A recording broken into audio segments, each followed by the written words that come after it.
Kimdir gazoblokda, kimdir penoblokda uxlayapti. Biz bo'lsa bular tekizlab remontini qilamiz, sizlarga ko'rsataman. Ketdik. Mana bu joylarimiz polniy podmayakka rodbin suvoq bo'ladi. Xonalarimiz ham xuddi shunday podmayak suvoq qilamiz. Mana mayaklarimizni tayyorlayapmiz. Vaqtdagi charchamayapsizmi? Mana hozir mana gruntovka urilyapti. Patologlarimizni shpakilovka qilamiz.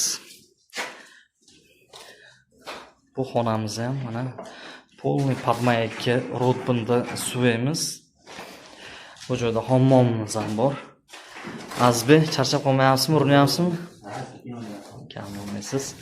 Mana bu joyda hammomimiz. Hammomni to'pli pol qilamiz. Polniy PVH yoki kafel bilan shifka qilamiz. Inshaalloh ish jarayonida sizlarga yana ko'rsatishda davom etamiz.